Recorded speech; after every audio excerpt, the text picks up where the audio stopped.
molti di noi, magari anche te, a un certo punto della vita hanno pensato di trasformare un hobby o comunque una passione nel proprio lavoro, magari partendo con pochissimi soldi, ma con un'idea originale di un prodotto particolare o comunque ancora poco diffuso, in modo da essere i primi in quel settore e ad avere dei margini di guadagno molto più alti. Ci sono però una serie di considerazioni che vanno fatte, molte delle quali vanno fatte prima di cominciare il progetto. Oggi ti parlo di questo basandomi anche sulla mia esperienza diretta. Dunque, intanto avrai bisogno di tanto tempo, perché presentando alle persone un prodotto che comunque è semi sconosciuto, dovrai prima educare queste persone, i tuoi potenziali clienti. E questo processo di educazione richiede tempo, come ho già detto, e tanto impegno da parte tua. A tratti poi magari potresti anche sentirti un po' frustrato, perché ti sembra, cioè non vedi i risultati che ti aspetteresti dall'impegno che ci stai mettendo te.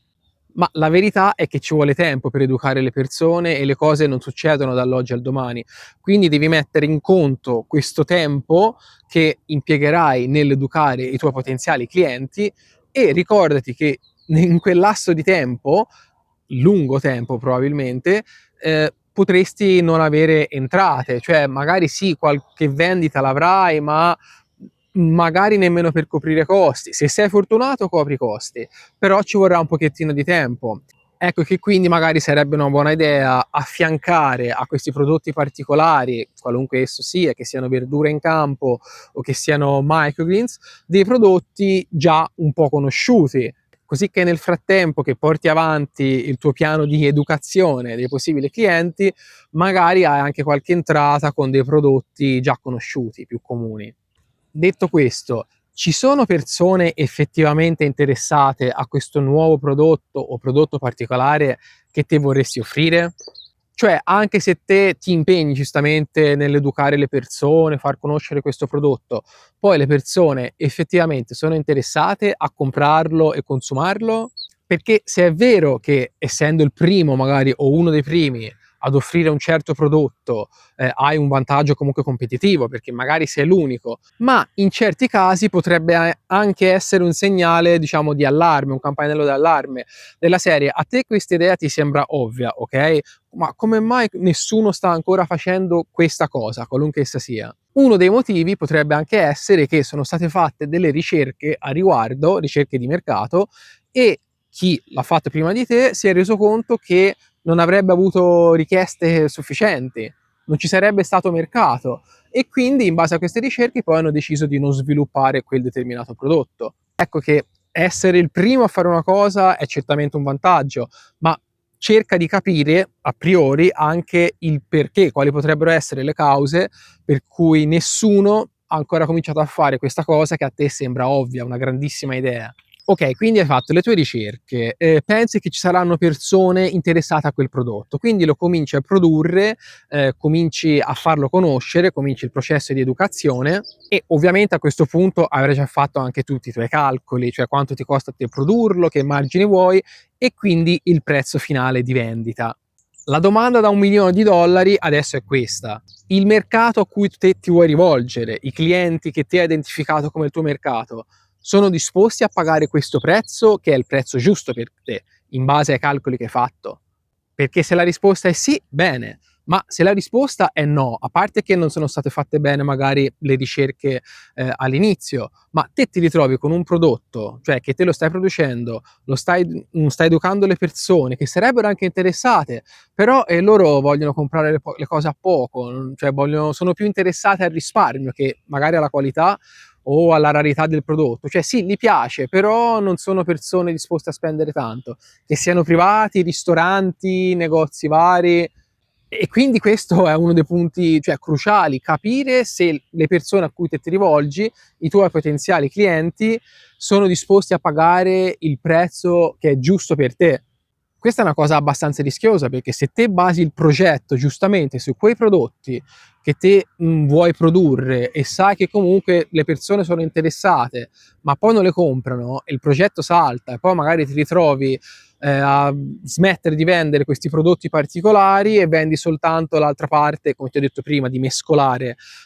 con dei prodotti già conosciuti, e dal vendere, non lo so, un ortaggio raro, giapponese, ti faccio il mio esempio, ti ritrovi a vendere le patate, con tutto rispetto per chi vende le patate, però i margini sono minori. E oltre a margini minori ti trovi in competizione con persone che hanno ettari e ettari e fanno questo lavoro da chissà quanto tempo, sono organizzati, e te invece sei una piccola azienda che ha cominciato ora perché pensavi di vendere prodotti di nicchia, non riesci a venderli e allora viri su questi altri prodotti, ti salta tutto il progetto. Quindi devi capire, oltre, cioè se ci sono persone interessate a quel prodotto che vuoi sviluppare, se poi sono disposti anche a pagare il giusto prezzo. Quella è la cosa, forse la più importante. Visto che si parla di cominciare in piccolo, quindi senza molti soldi o con veramente pochissimi soldi, presumo che tu non abbia intenzione di comprare grossi macchinari o macchinari in generale. Questo significa che dovrai fare tutto a mano e comporta che ti ci vorrà molto più tempo rispetto a chi magari invece utilizza macchinari e molta più fatica, ma quella vabbè, basta saperlo e uno la fatica la fa volentieri, ma ti ci vorrà comunque molto più tempo. Sei in grado di gestire tutto il progetto da solo, perché come non sei in grado di comprare macchinari non sarai in grado di assumere personale, anche visti i costi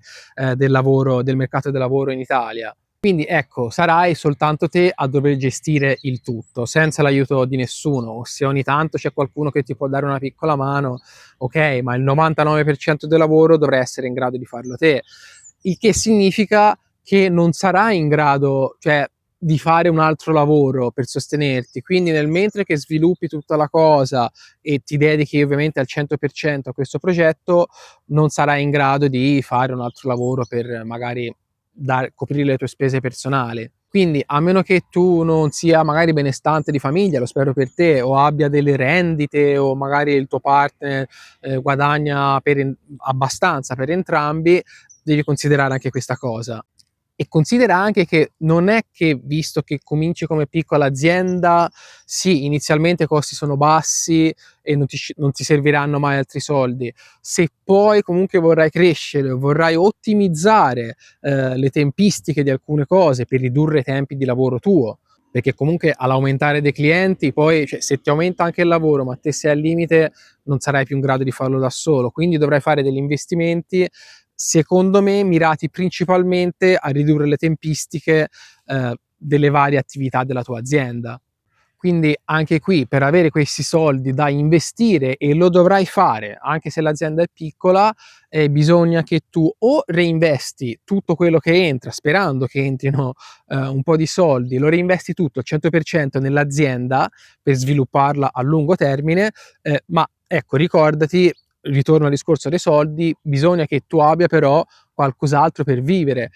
E se non hai tempo di fare un altro lavoro, mentre giustamente ti dedichi al 100% a questo progetto, bisogna che tu abbia entrate secondarie, che siano rendite o persone che ti possono aiutare o appunto il tuo partner. Per quanto riguarda invece la parte più concreta, diciamo, della coltivazione, diciamo vuoi coltivare degli ortaggi esotici, non proprio tipici italiani, che siano, io per esempio faccio le cose giapponesi, ma magari a te ti piacciono, non lo so, delle verdure nordafricane o sudamericane, non lo so, quello che è, devi anche capire, e questo non lo puoi fare quando hai già aperto l'azienda. Negli anni precedenti bisogna che tu faccia delle prove, innanzitutto devi vedere se trovi dei semi di qualità e se li puoi reperire con continuità. Poi magari a un certo punto riesci a farti i semi tuoi personali tutti gli anni, quindi non cercare varietà ibride se vuoi riprodurti semi. E una volta che trovi le sementi giuste, devi vedere se crescono bene nel tuo territorio, nel tuo terreno, nel tuo clima, eccetera, eccetera. Non è una cosa da sottovalutare anche questa. Poi non è detto che se lì per lì non riesci a farli crescere, tu non possa aggiustarla la cosa. Puoi sicuramente aggiustare il tiro nel corso del tempo, anche magari riproducendoti i tuoi semi, però la devi capire questa cosa e non la puoi fare quando hai già aperto l'azienda, lo devi fare prima, fai un po' di prove, vedi se trovi semi, vedi che se crescono bene dove sei te, e allora va bene. Poi c'è il caso anche un pochettino più specifico delle coltivazioni indoor. Su questo canale, se sei un iscritto o se hai già visto altri video, sai che mi occupo anche di microgreens, chiamati erroneamente germogli, che è un altro prodotto. Comunque, coltivazioni indoor, c'è da capire anche un po' i discorsi ASL, se riesci a trovare dei fondi giusti in cui puoi fare queste coltivazioni, perché poi a seconda di quale comune sei, io ti faccio l'esempio del mio comune, che è un piccolo comune che praticamente non sapevano nemmeno cos'erano, devi essere in grado di capire che tipo di fondo riuscirai a trovare, se lo troverai, per metterlo magari a norma. Poi ci sono tutta una serie di costi fissi per le coltivazioni indoor. Ora io parlo di microgreens, ma ultimamente sento parlare molto anche di funghi, coltivazione di funghi. Comunque le coltivazioni indoor richiedono che tu abbia degli spazi adibiti a norma e ci sono dei costi fissi molto alti. Nel caso specifico dei microgreens, che è quello che conosco meglio io, devi considerare, oltre se c'è da pagare un affitto, anche se il fondo è piccolo e magari i costi iniziali sono bassi, ma poi i costi fissi come l'elettricità saranno molto alti. Quindi è fondamentale capire quanto mercato riuscirai a avere nella tua zona se non spedisci. Poi comunque sui microgreens ho già fatto anche dei video a riguardo, per quanto riguarda la vendita, semmai vatteli a vedere. Comunque è importantissimo capire a quante persone, a quanti ristoranti riuscirai a vendere al giusto prezzo, e se questo riuscirà a coprire i costi, tutti i costi fissi che ci sono, più quelli variabili, e poi magari un giorno anche a darti uno stipendio, se possibile. Allora, quest'argomento è vastissimo, di cose da dire ce ne sarebbero ancora moltissime, però per oggi mi fermo qui perché non vorrei fare un video troppo lungo. Fammi sapere però se ci sono delle parti di cui vorresti vedere un approfondimento in un altro video, oppure anche cose di cui non ho parlato e ti piacerebbe saperne di più, se lo so io, se non lo so. Ma soprattutto sentiti libero o libera di aggiungere nei commenti delle cose che oggi non ho detto, ma secondo te sono tra le primissime cose a cui pensare se si vuole cominciare un'attività particolare, a vendere prodotti di nicchia nel campo agricolo, ovviamente. Quindi aspetto i tuoi commenti, se non sei ancora iscritto considera di iscriverti al canale, mi aiuteresti molto. E grazie soprattutto per aver visto questo video fino alla fine. Sul canale ce ne sono molti altri, sentiti libero di andare a vederli, e alla prossima, grazie ancora, ciao.